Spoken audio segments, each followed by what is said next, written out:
अब इस क्वेश्चन को देखते हैं कि what is the radius of a cylinder base if it is formed by melting a sphere of radius 7 centimeter and height of the cylinder is 28 by 3 centimeter। ठीक है, इसे ज़रा ध्यान से देखते हैं तो क्या दिख रहा है कि हमें पहले एक स्फेयर था और इस स्फेयर से हम एक सिलेंडर बनाते हैं। ठीक है, माने तो ऊपर ऐसा, तो इस सिलेंडर का जो हाइट है वो 28 बाई 3 सेंटीमीटर दिया हुआ है। ठीक है, और इसका जो रेडियस है वो 7 सेंटीमीटर दिया हुआ। रेडियस ये डायमीटर हो गया, तो रेडियस इसका जो है वो 7 सेंटीमीटर है। क्लियर है?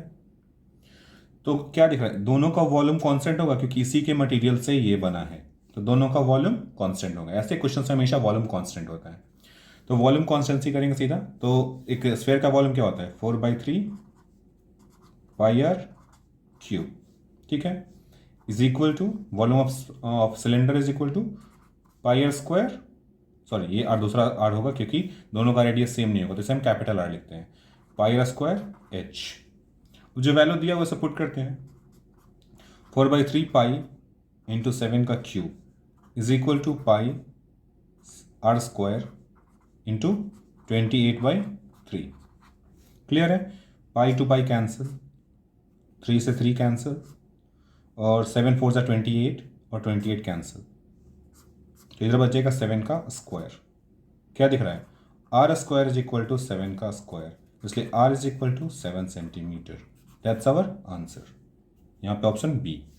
करना क्या है ऐसे क्वेश्चन में हमेशा कि वॉल्यूम सेम है क्योंकि इसी स्फेयर से ये बना है, इसी स्फेयर से सिलेंडर बना है, इसलिए दोनों का वॉल्यूम सेम होगा। मान लेते हैं कि इसमें अगर 10, इसका मास अगर 10 ग्राम है तो इसका मास भी 10 ही ग्राम होगा, क्योंकि वॉल्यूम सेम है, डेंसिटी सेम है, तो मास भी सेम होगा। तो अगर ये 10 ग्राम का होगा तो ये भी 10 ग्राम का ही होगा।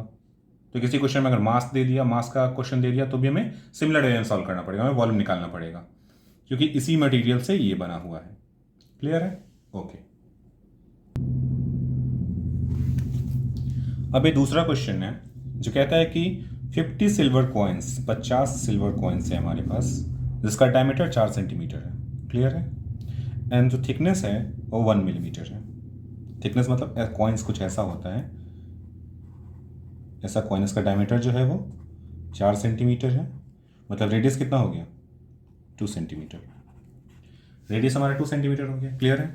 उसके बाद जो थिकनेस है वो है 1 मिलीमीटर।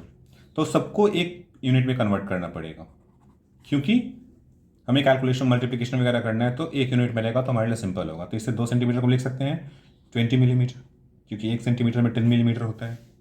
क्लियर है? अब इसके बाद हमें क्या दिखता है कि हमें थिकनेस मिल गया और ये कितने कॉइन्स हैं, 50 कॉइन्स हैं, तो हमें टोटल वॉल्यूम मिल जाएगा इसका। ये भी वॉल्यूम का क्वेश्चन है, सेम तरीके से बनेगा। उसके बाद एक वायर में कन्वर्ट करता है जिसका डायमीटर 2 मिलीमीटर है। क्लियर है? अब वायर का डायमीटर 2 मीटर है, 2 मिलीमीटर है, तो उसका और मान लेते हैं कि जो हाइट है, एक वायर है ऐसा पतला, इसका डायमीटर है वो 2 मिलीमीटर है। क्लियर है? तो इसका रेडियस कितना हो जाएगा, 1 मिलीमीटर। क्लियर है? और थिकनेस को और हाइट को मान लेते हैं h। क्लियर है? अब हम निकाल सकते हैं, दोनों का वॉल्यूम इक्वल कर सकते हैं। 50 क्योंकि 50 कॉइन्स है, इंटू पाई इंटू रेडियस कितना है 20 का स्क्वायर इंटू h, हाइट कितना है 1 मिलीमीटर। क्लियर है? इज इक्वल टू, इधर तो सिर्फ एक ही वायर है तो पाई आर कितना है 1 इंटू 1 का स्क्वायर इंटू h की जगह h ही लिख देंगे। क्लियर है? पाई से पाई कैंसिल, 1 तो कुछ मतलब बनता नहीं, कैंसिल आउट कर देते हैं। अब हमें क्या दिख रहा है, h is equal to 50 into 20 का होल स्क्वायर। 20 का होल स्क्वायर क्या होता है 400, तो 50 इंटू 400, और बच्चों का 20, 20 और 3 0, 20,000। क्लियर है? अब अगर 1000 से इसको डिवाइड कर देंगे, ये किस में आ रहा है आंसर, ये आ रहा है मिलीमीटर में, क्योंकि सब कुछ मिलीमीटर में था तो आंसर भी मिलीमीटर में है। अगर ये मिलीमीटर में तो इसको 1000 से अगर डिवाइड कर देंगे हम तो ये मीटर में कन्वर्ट हो जाएगा, तो 1000 से डिवाइड कर देंगे 20, so this is why our 20 metre is our answer. तो जब भी ऐसा कुछ क्वेश्चन जिसमें कोई एक मटेरियल को मेल्ट करके कोई दूसरा मटेरियल बनाया जा रहा हो, तो दोनों में वॉल्यूम कांस्टेंट होगा, वॉल्यूम कांस्टेंट होगा। क्लियर है? और वॉल्यूम को इक्वेट करके हम लोग आंसर को कैलकुलेट करेंगे। अब ये जो क्वेश्चन है ये डायरेक्टली एरिया या वॉल्यूम से रिलेटेड नहीं है, ये एनसीएच एमसीटी 2015 में पूछा गया है। और ये क्वेश्चन कहता है कि the sides of a triangle are 9 centimetre, 10 centimetre and 11 centimetre. एक ट्रायंगल है हमारे पास, कोई भी किसी तरह का होगा, कोई मतलब नहीं, किसी तरह से ड्रॉ कर लीजिए। ये 9, ये 10 और ये 11।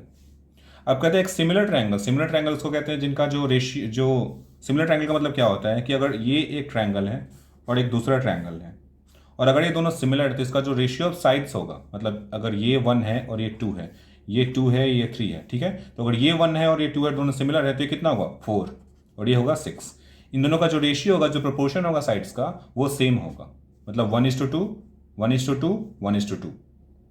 सिमिलरली जो क्वेश्चन कह रहा है, ये कह रहा है कि दो सिमिलर ट्रायंगल्स हैं और जो स्मॉलेस्ट साइड है, स्मॉलेस्ट साइड कौन सा, मान लेते हैं ये 18 है, तो अगर ये 18 है तो स्मॉलेस्ट साइड इसमें कौन है, ये 9, तो 9 2 ज़ा 18, तो वैसे ये 11 2 ज़ा 22 और ये 10 2 ज़ा 20।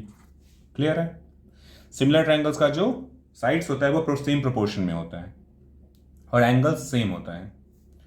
सिमिलर ट्रायंगल्स का जो एंगल होता है वो इक्वल होता है, ये दोनों एंगल सेम होगा, ये दोनों एंगल इसके बराबर होगा और ये जो एंगल होगा ये इसके बराबर होगा।